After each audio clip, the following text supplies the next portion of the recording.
Lesson 4, electromagnetic induction. All right, so quick review. Foundational fact number 1, a moving charged particle creates a magnetic field. Would the reverse be true? Can a magnetic field affect a charged particles? Turns out, yeah.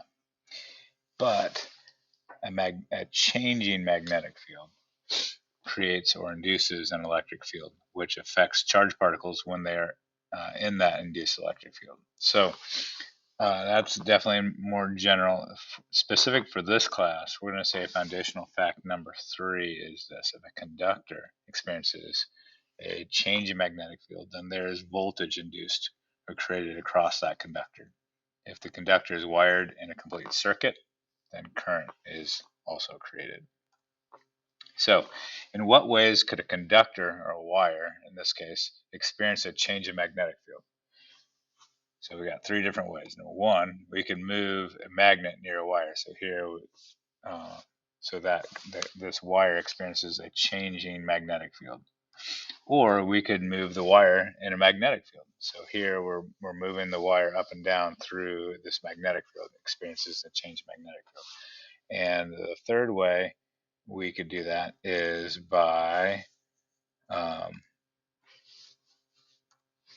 it to me, changing the current in another wire that's nearby. So here we have a complete circuit with this battery. If we open and close that switch, that changes the current in this wire, which there's a magnetic field around that wire, and this wire over here, this other one, is going to experience that changing magnetic field. So 3 different ways to change for a wire to experience a change in magnetic field.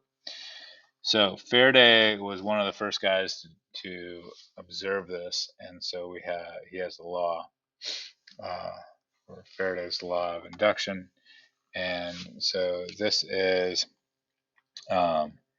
induced EMF or induced voltage. So this is the voltage, and that's equal to the number of loops times the cross-sectional area times the rate at which magnetic field is changing.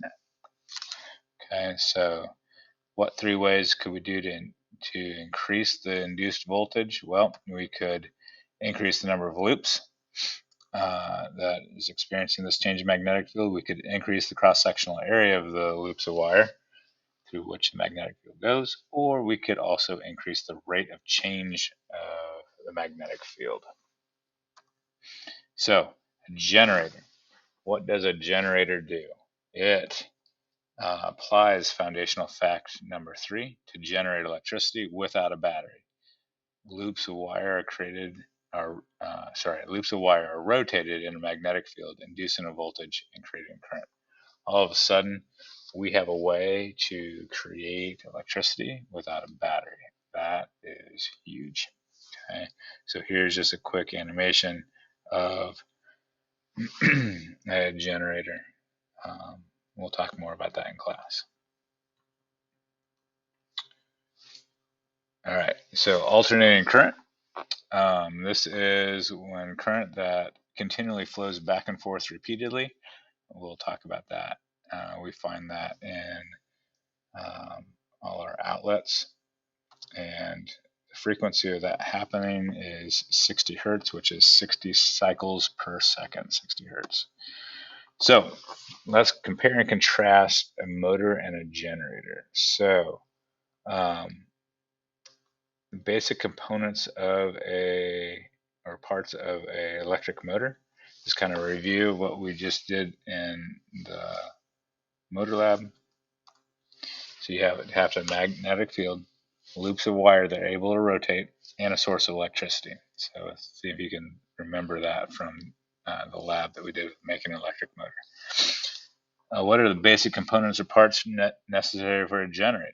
Check this out. A magnetic field, loops that are able to rotate, similar, and a source of rotational motion to spin loops of wire.